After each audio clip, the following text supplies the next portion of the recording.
you, everyone. My name is Carlton Nettleton, and thank you for attending this talk about how to navigate conflict. Thank you again, Zuzi, and the team for helping organize the conference and our volunteers. And also thank all of you for sticking with us at the last session of the day. I'm going to share with you some practical skills. So this means you're going to do things in this session that have been part of my professional toolkit for about 15 years. Okay? And this is going to be our journey. Okay? And to start us off, I would like you to think about a conflict that you've had recently. Right? A conflict, it could be a professional conflict, it could be a personal conflict, but something where you thought, oh man, I wish I did that a little bit better. Right? Or I could have done better communicating my point of view or listening to the other person's point of view. Right? So think about that. All right, so when you have that in mind, I would like you to introduce yourself to a neighbor. This would be the person that you're going to be working with, work in pairs during this little workshop.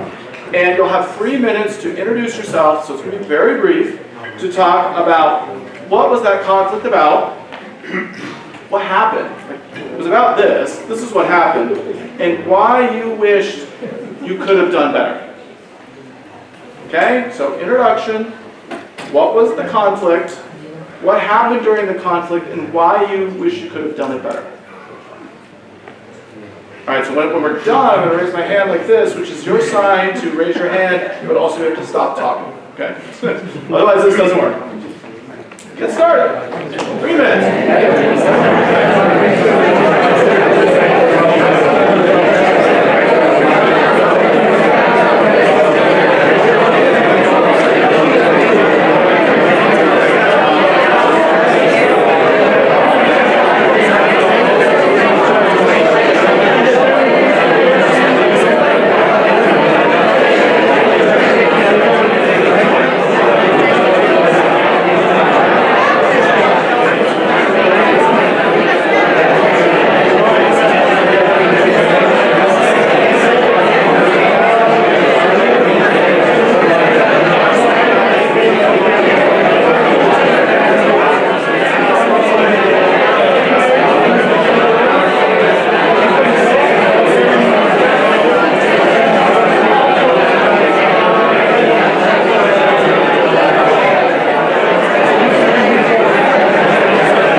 I just got the feedback, so next round, you need to use what we say in the US, our inside voice. So we're all talking very loud, but it's echoing in there. So if we could try to adjust the volume, however way you think you want to adjust what your inside voice is, we'll figure that out, and maybe we'll get more feedback next round. Okay, so this is me. I'm from the United States. I've been a certified Scrum trainer for over a decade. I've been involved with Agile software development over about 25 years. I have copies of my book that I intended to give away in the first session. It's just a short little book on Scrum, but I don't want to take these back to Portugal, so that is there for you. I've been VP of product for last 5 years prior to coming back to my own business at the Scrum Academy. I really like product management, so as I said before, if you want some help with product management or want to bounce ideas, I'm available to help. Okay, let's talk more about navigating conflict. So for me, conflict is the result when we have intelligent, passionate people with differing opinions come together to solve new and unusual problems, right? This is what happens, or why we experience conflict. And we think about the work of a Scrum or Agile team, conflict is kind of inevitable. You might say, well, why is that the case? Because the fastest and most effective way to solve problems, new and unusual problems, is with teams, right? And the problem is, or the challenge is, because these problems are new and unusual, we're going to have different opinions about how to solve that problem for our customers and end users. And people are passionate about these ideas because they're trying to figure out, hey, how do we really bring this true value to our customers and end users? And so this generates conflict. And two well-known models of team formation, the Tuckman model and Patrick Lencioni's model based on the 5 dysfunction of teams, the ability of a group to navigate conflict is a prerequisite to reach higher levels of performance. And I would say intellectually, both of these models make sense, and that their conclusion also makes sense, because without conflict, the team won't evolve. But neither author really gives us any sort of insight into, okay, well, what do you do when I'm in a conflict? So I want us to watch a scene from a movie, but I realize we don't have any audio here, so we have to inspect and adapt, but I thought about it during the break. We're going to watch a scene from a movie that will give us insight into how to navigate a conflict in real time. So we are going to watch a movie from a scene from a movie called Best in Show. It's a comedy about people who compete in dog shows to win prizes. And in the scene, the husband and the wife, the husband's Michael Hitchcock, the wife is Parker Posey, they are preparing the dog for the competition. So we need to do a couple of things. So we've got all these little devices. This clip is actually on YouTube, right? So we're all going to stand up. When you're done, no, don't stand up yet. I'm going to give you, you're going to put this search phrase into Google. It's the first hit, right? So when you're done watching the clip, it's only a minute long, sit down. If you want to watch it twice, you can. But everyone has to stand up, and when you're done watching it, you'll sit down. That way I know that we've all watched the clip. So stand up. You've been sitting around in these sessions all day. Everyone, please stand up. Stand up. Stand up. People in the back, I can see you're not standing up. Watch this clip. When you're done watching it, sit down.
Sit down.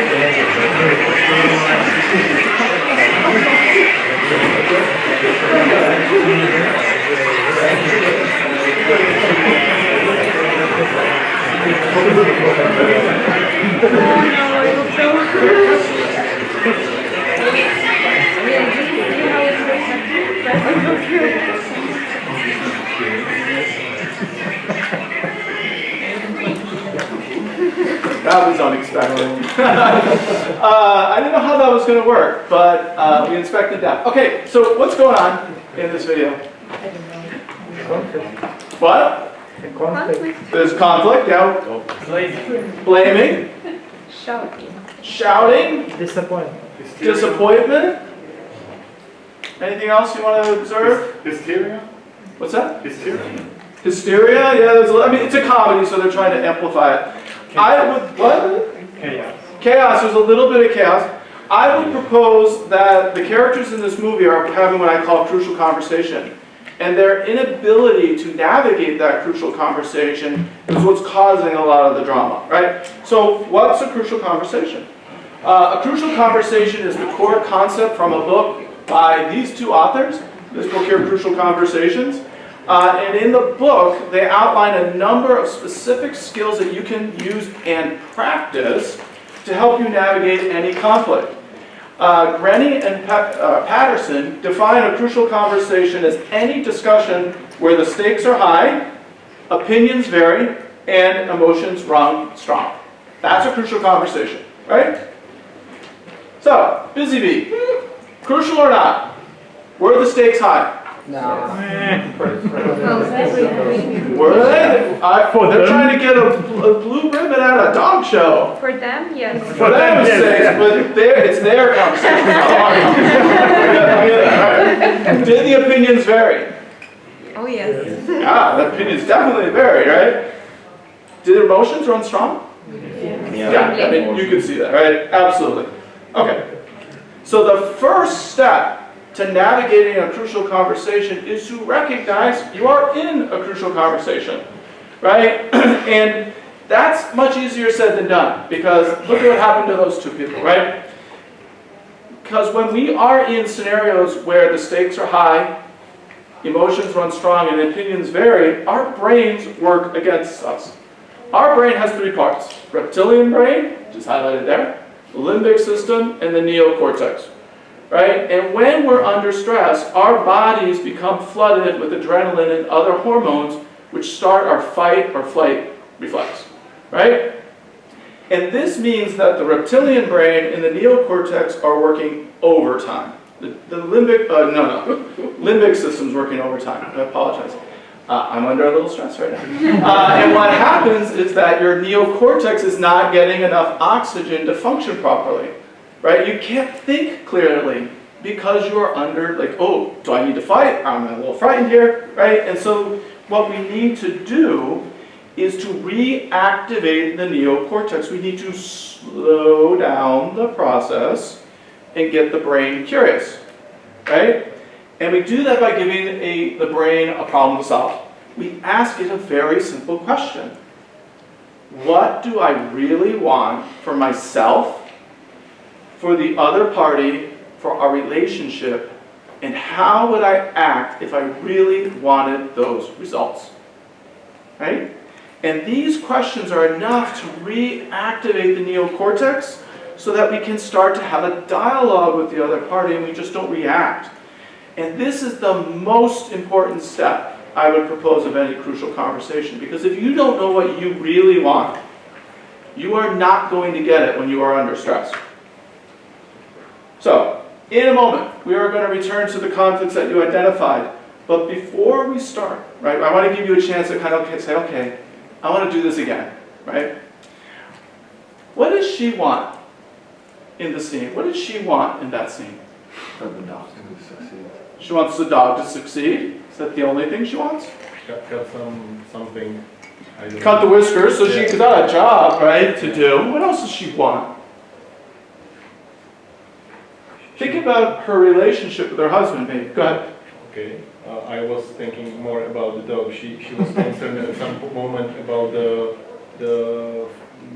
husband freaking out, so the dog was... She wants the dog to be calm so that the dog can win the competition, because dogs are very sensitive to humans that are very emotional, right? They're very attuned to our emotions. And how would she behave if she wanted those things? Parker Posey's character. She's stressed. What? She's stressed. She's stressed, but if she really wanted to keep the dog calm, to get her job done, cutting the whiskers, how would she behave? More composed. What was that?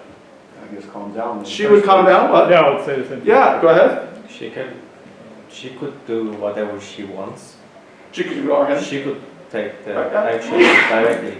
Okay. So there's a lot of things to think about here, right? Again, this is getting our, we're not in this drama. And if you're in this drama and this guy's being real aggro with you, it's like, But I want you to think about in the next 5 minutes, and this is where we have to use our inside voice. 5 minutes, discuss with your neighbor their answers to these questions related to your conflicts you were talking about. Oh, no. What do I really want? How would I behave? So you get to replay it, right? What questions can I answer before we start the 5 minute? Remember, I'm trying to keep it down. All right, start. 5 minutes.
So, let's get 3 ideas or insights from that experience. What was that like for you? Now that you have these questions.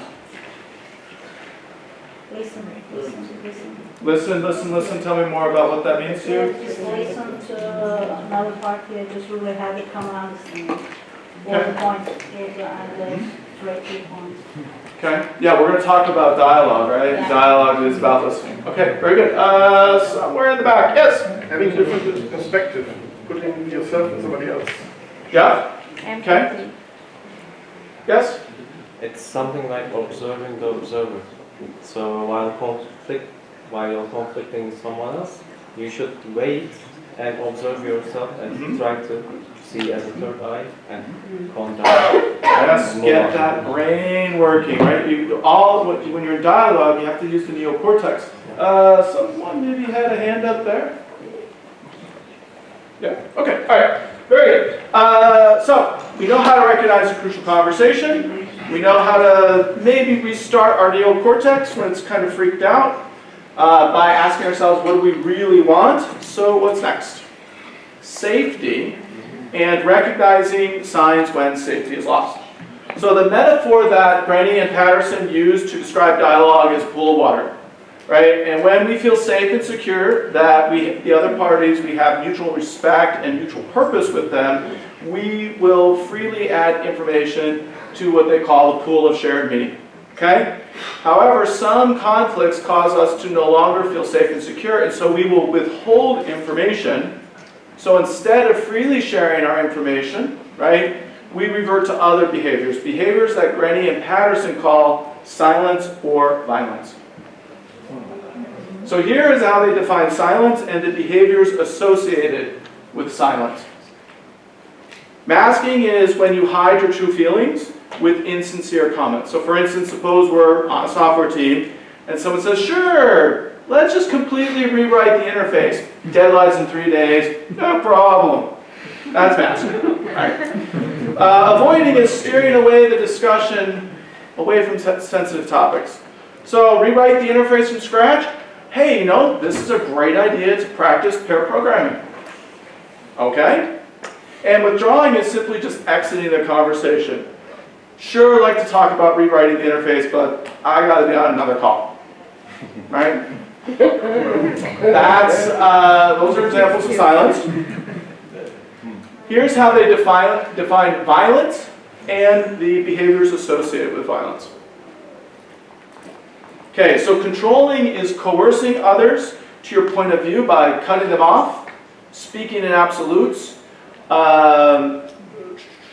talking a little bit more about changing the topic or overstating your facts. So for instance, in our example of the interface, rewriting the interface will provide absolutely no value to the customer. Next topic. That's an example of controlling.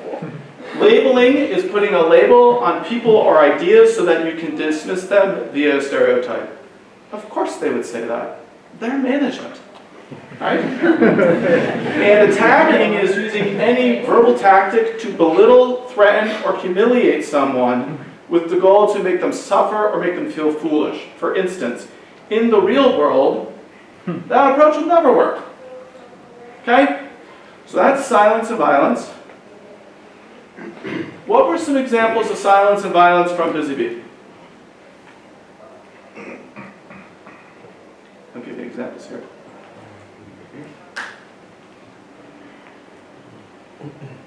What did you see? The wife was a bit controlling, I think. What? The wife, I'm assuming she was wife, was a bit controlling. So yeah, the wife and the husband, right? They were very aggressively attacking one another, right? They were controlling. I mean, I don't think they were withdrawing, right? I mean, this is a comedy, right? You're not going to see all of these behaviors in a 1-minute clip. Okay. So this is what you're going to do here. Now, one thing I do want to put note, we only have 5 minutes. So I will stay and continue on if people want to continue on at the end of 5 minutes. If you just want to get up and leave, you can get up and leave. We're going to do another activity, but there's a little bit more because I want to give you a chance to okay, how do I actually get out of that scenario where I am people shouting at me? And I can give you some techniques, but I also know the reception is coming. All right? So, in the next 2 minutes, think about in your examples of the conflicts you're talking about, find at least one example of silence and one example of violence in your discussion of your two conflicts. Right? So just one and one. Doesn't have to be from the same conflict. It could be from different conflicts. The idea is, where were you using one of these behaviors during the conflict? Okay? Clear? Yeah. 2 minutes.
So if you want to continue on out, you're welcome to leave at any time. Like I said, I'll continue to work through this if people want to do it. If nobody wants to do it, I'm okay with that too.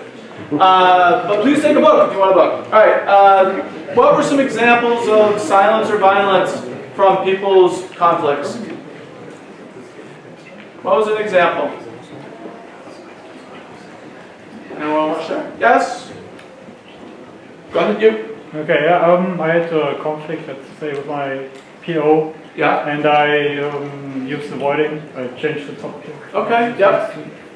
I usually use comparing to the others, like with kids. The other kid wouldn't do that, so, you know, the small kid feel offended. Like someone is better than him. Someone's better than him. So do you think that's more kind of labeling? Yeah, like, a little bit of labeling. I see this like A little bit like labeling. Yeah. Anyone else want to share an example? One more. Yes.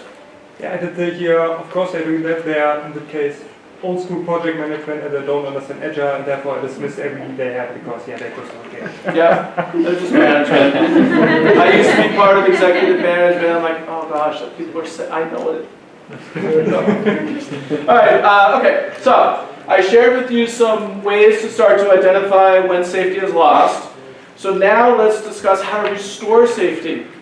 Because that's the key to navigating a conflict. We gotta restore safety so that we can get back into dialogue, so that we can put information into that pool, right? That metaphor of shared meaning.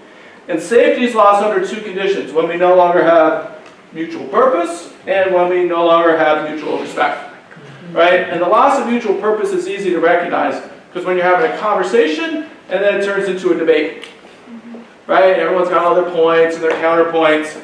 And loss of mutual purpose occurs when the other side no longer trusts your motives, right? Or they believe that you're no longer interested in their goals. And so it becomes a debate. And the focus now becomes on winning the debate instead of solving the problem.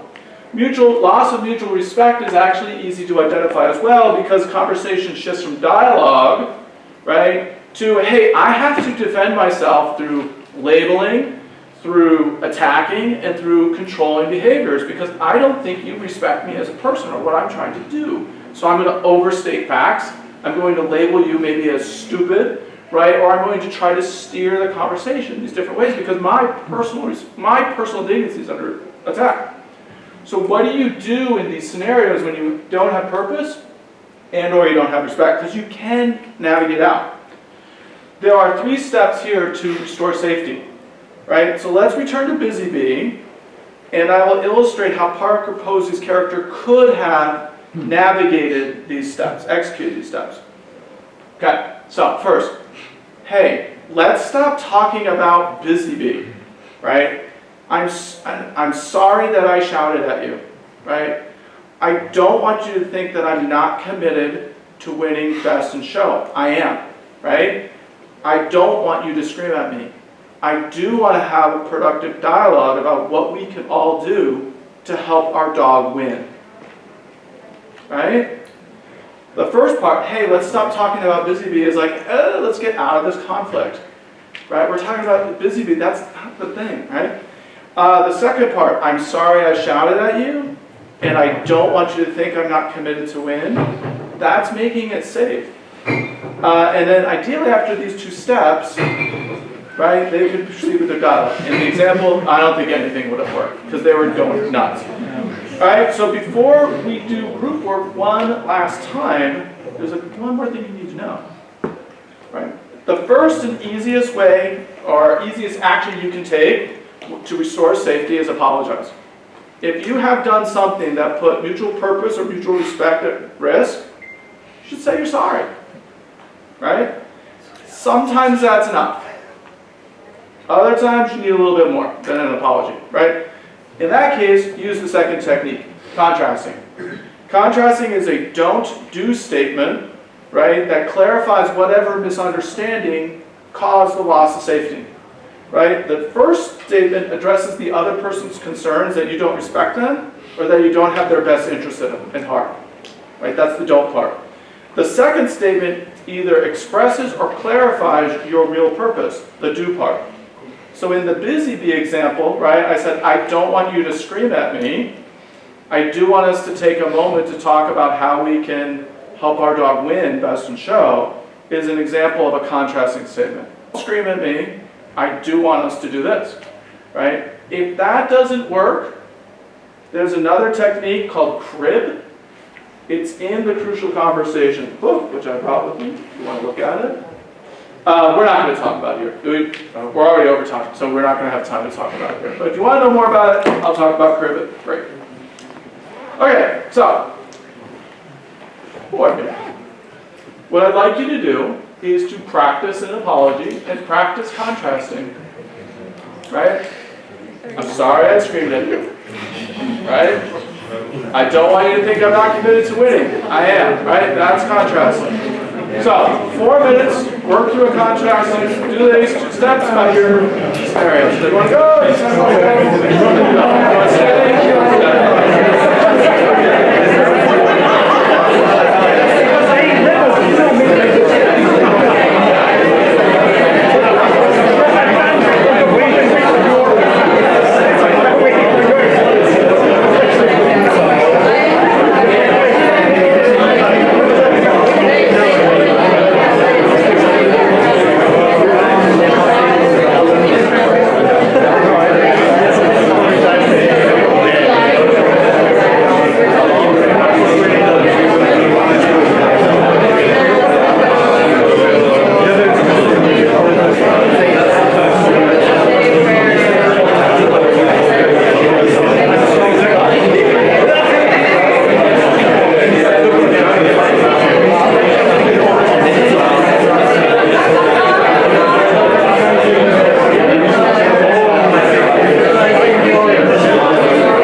What else would you like to know about these tools, about the experience of how to make it safe?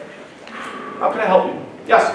With the topology, for me, it sounds like sometimes, and I already met that when I say sorry, even though I mean it, the party says, oh, you are just saying that to end the conflict, to be manipulative or something. It seems like you really mean that sorry. Even if you do, the other side doesn't have to feel like that because of the emotions and so how to proceed. Right, so first thing is you can't control how other people's emotions, right? You can only work on yourself. So that's where I would go to the contrasting statement. I don't want you to think that I am apologizing just to end the conflict. I do want us to, I do want to take a little bit of time to explain why I'm sorry and why I admit that I'm at fault here. Yeah, and then you have to say something. See how you can contrast it? Now, remember how they're responding, right? Reptile brain, limbic system. Their neocortex isn't working. So they've got to slow down and then think, oh, right? So the contrasting actually slows everything down for everyone. Because the hormones just run through you, and they got to take a little time to get through your body. Helpful or not? Yeah, kind of. I still find this as a manipulative techniques. When you speak with someone who is manipulative as well, it can be harder. But yeah, helpful. Okay, sure. Yes? I think that in the back too. Go ahead. I do first. In general, I do have a question regarding these kind of techniques. It doesn't work if the conflict is in the past, I think, and if it's taken place during absences. So you have conflict for two reasons, right? Well, there's conflict because of the reasons we talked about earlier, but you can't have difficulty navigating the conflict when there's a loss of mutual purpose or mutual respect, right? And you got to use these techniques to make it safe to try to figure out what is our mutual purpose or what is our mutual respect. So if something happened in the past, you might say, you know what? I'm sorry that for instance, I'm sorry I wasn't very helpful in the past helping you with X. I apologize. My role here is to be helpful. I was not helpful in this scenario. Sometimes people just want to be validated in the sense that, hey, I'm experiencing something that actually real that happened. And by apologizing your part in it, but it has to be sincere, that helps.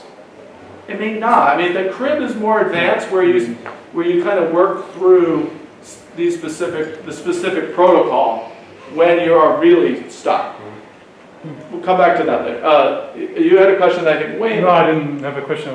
Comment? I wanted to comment on that. Like, basically, there's also like an escalation matrix where maybe the trust is lost and then there is no point of return.